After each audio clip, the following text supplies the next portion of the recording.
Assalamualaikum warahmatullahi wabarakatuh. Waalaikumsalam warahmatullahi wabarakatuh. Hai anak-anakku, apa kabar kalian? Semoga sehat selalu. Amin. Masih mau mendengarkan cerita ibu? Cerita apa, Bu? Kemarin cerita apa ibu? Nabi Ayub. Iya benar.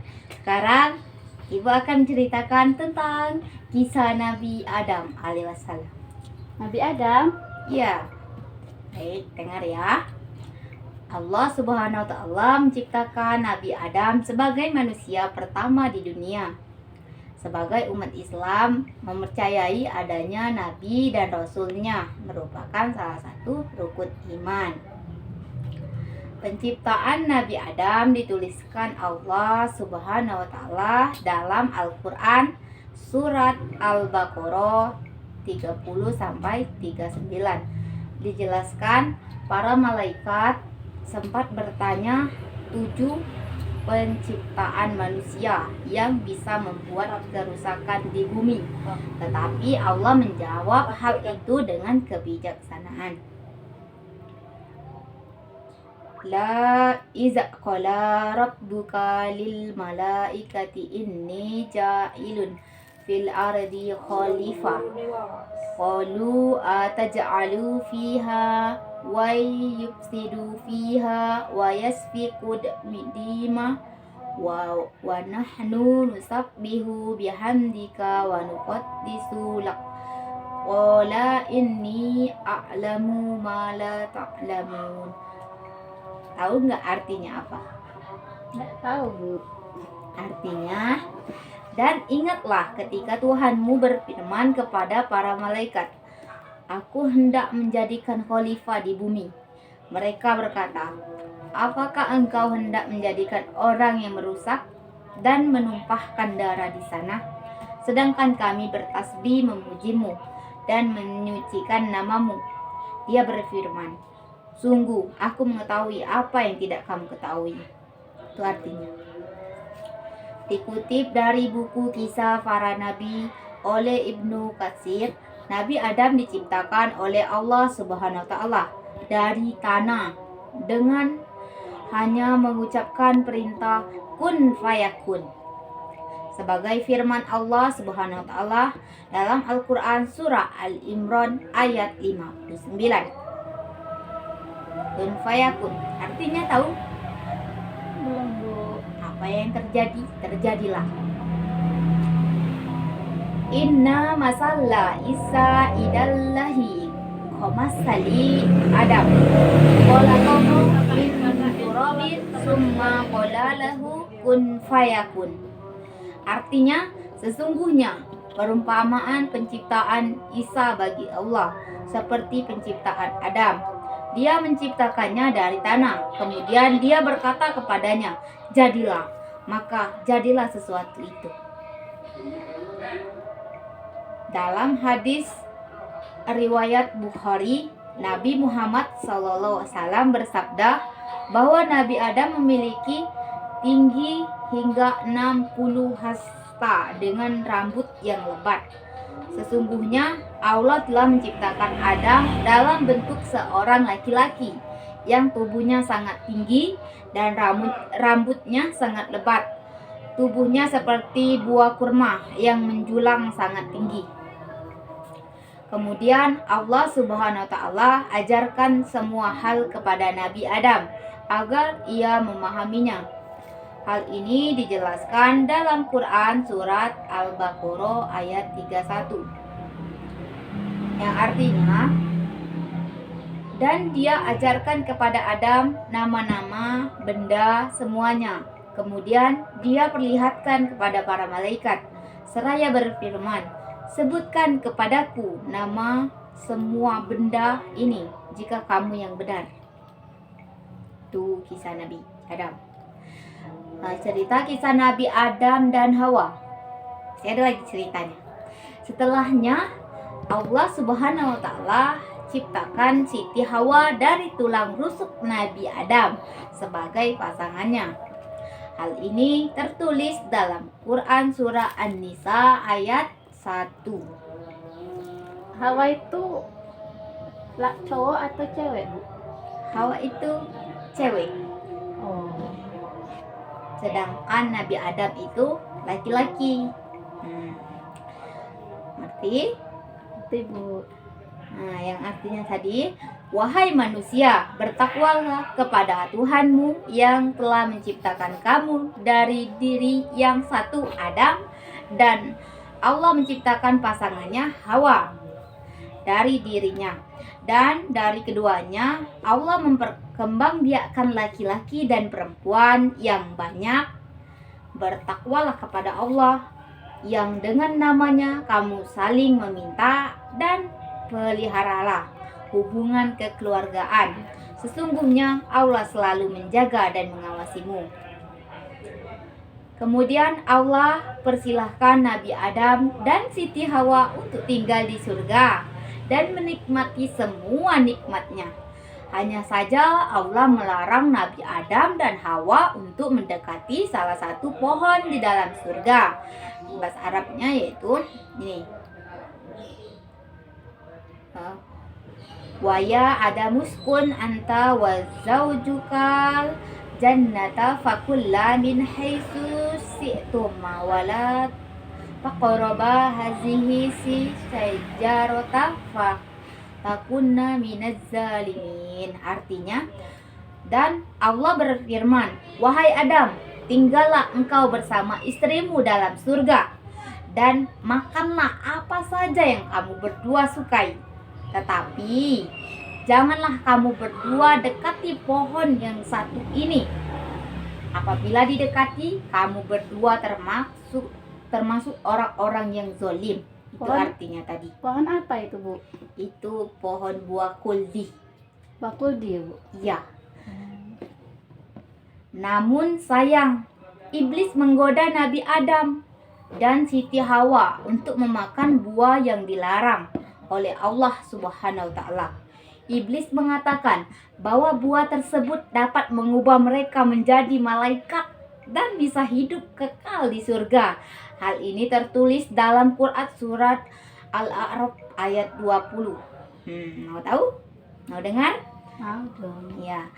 Fawaswasa lahu syaitanu liyubdiya lahuma wa wuriya anhuma min saut hatihi wa qalla mana hakuma rabbukuma an hazihi isyajarati illa an takuna malaka inni au takuna minal khalidin.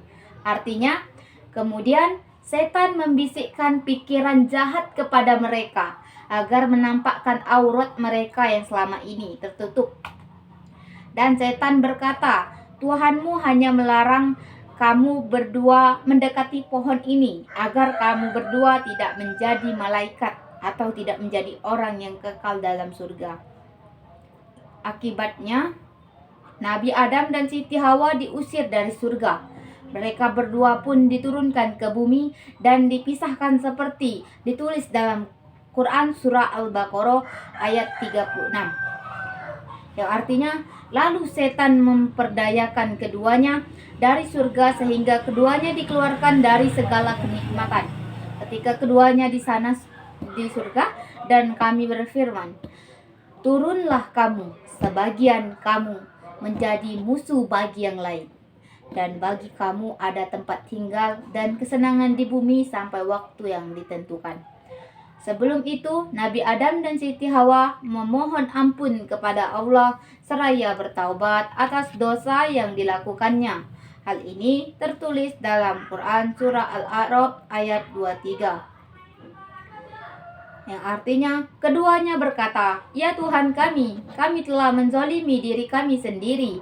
Jika Engkau tidak mengampuni kami dan memberikan rahmat kepada kami, niscaya kami termasuk orang-orang yang rugi.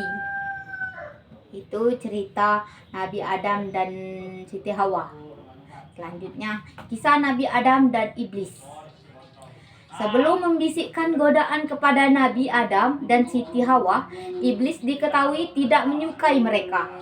Bahkan ia bersikap sombong dan enggan mematuhi perintah Allah untuk bersujud depan Nabi Adam. Dalam Quran surat Al-Hijrah ayat 30 sampai 31, Allah Subhanahu wa taala berfirman agar malaikat dan iblis sujud di hadapan Nabi Adam. Namun ia mengingkari ucapan Allah Subhanahu wa taala.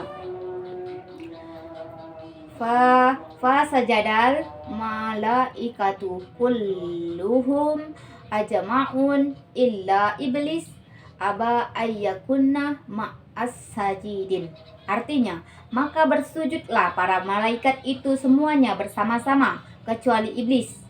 Ia enggan ikut bersama-sama para malaikat yang sujud itu karena dia sombong. Malaikat tadi tidak mau sujud. Iblis berasal bahwa ia lebih mulia dibandingkan Nabi Adam.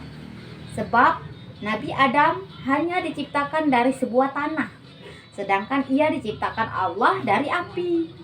Allah Subhanahu wa taala pun mengusir iblis dari surganya sesuai dalam Quran surah Al-A'raf ayat 18.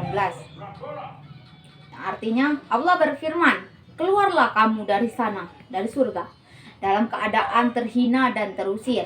Sesungguhnya barang siapa di antara mereka ada yang mengikutimu, pasti akan aku isi neraka jahanam dengan kamu semua." Itu kisah Nabi Adam dengan iblis. Selanjutnya, kisah Nabi Adam dan mukjizatnya. Allah menciptakan Nabi Adam dengan tujuh hendak menjadikan ia sebagai khalifah pertama di bumi. Hal inilah mukjizat yang diterima Nabi Adam dari Allah seperti disebutkan dalam Al-Quran surah Al-Baqarah ayat 30. Kemudian Allah juga akan menjadikan keturunan-keturunan Nabi Adam sebagai khalifah sesuai dalam Al-Quran surah An-Naml ayat 62 yang berbunyi, Ammayu ibul mutstaro iza da'ahu wa yaksifu su'awa yaj'alukum khulafa al-ard illahum ma'allah qalilam ma tazakkarun. Artinya, bukankah dia Allah yang memperkenankan doa orang yang dalam kesulitan apabila ia berdoa kepadanya, dan menghilangkan kesusahan dan menjadikan kamu manusia sebagai khalifah. Khalifah itu tahu? Tidak tahu. Khalifah itu pemimpin. Nah, sebagai khalifah pemimpin di bumi. Apakah dia di samping Allah ada Tuhan yang lain? Sedikit sekali nikmat Allah yang kamu ingat. Itu artinya tadi. Terus kisah Nabi Adam di bumi. Usai diusir dari surga, Nabi Adam terpisah dengan Siti Hawa. Berdasarkan riwayat Hasan, Adam diturunkan di wilayah India, sedangkan Hawa di Jeddah. Iblis diturunkan di wilayah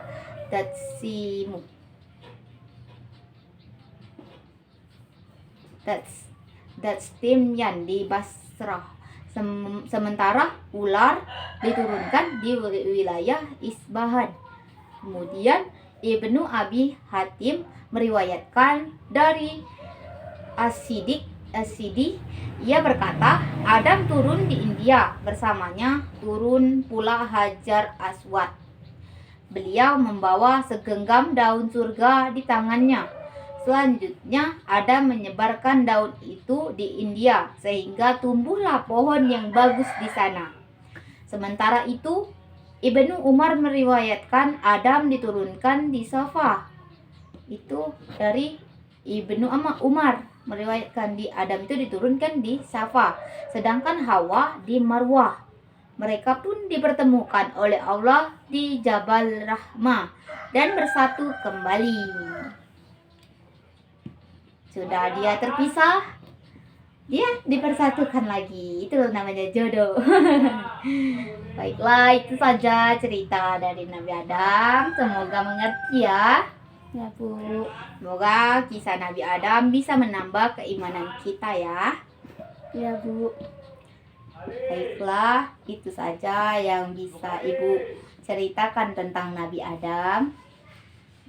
Kita tutup. Wassalamualaikum warahmatullahi wabarakatuh. Waalaikumsalam warahmatullahi wabarakatuh.